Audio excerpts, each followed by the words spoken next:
Section 4: The Last Days and the Present Days. When Jesus was speaking to Peter of his fate, Peter asked him about John's future.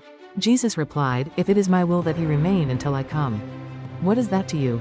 Upon hearing this, the disciples thought Jesus would return during John's lifetime. Moreover, Jesus said to his disciples, "You will not have gone through all the towns of Israel before the Son of Man comes, and truly, I say to you, there are some standing here who will not taste death before they see the Son of Man coming in his kingdom." Based on these sayings, the disciples and many Christians since have believed that Jesus would return during their lifetime. They have been constantly haunted by a sense of urgency that the last days are at hand. This is because they fail to grasp the fundamental meaning of the last days. We can deduce that today is, in fact, the last days by examining the various circumstances of the present age. We can recognize in these circumstances the restoration of the three great blessings, which God has purposed in his providence of restoration. As Jesus said, "From the fig tree learn its lesson as soon as its branch becomes tender and puts forth its leaves. You know that summer is near. So also, when you see all these things, you know that he is near, at the very gates." Matt 2432-33. 4.1 Signs of the restoration of the first blessing. The first blessing God gave to Adam and Eve was perfection of individual character. In the modern world, there are various phenomena which indicate that God's providence to restore fallen people to their original state as perfected individuals is near its zenith.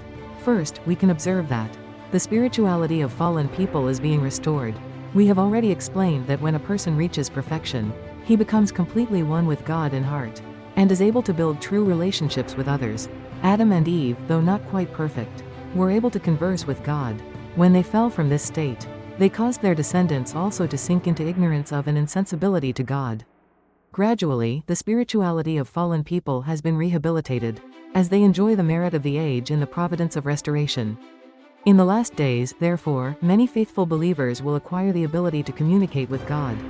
As was prophesied in the Bible, "In the last days, I will pour out my spirit upon all flesh, and your sons and your daughters shall prophesy, and your young men shall see visions, and your old men shall dream dreams."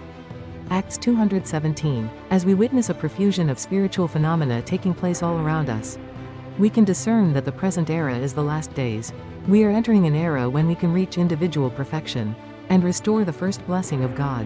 A second sign that the first blessing is being restored in the present era can be seen in the historical trend toward the recovery of the freedom of the original mind.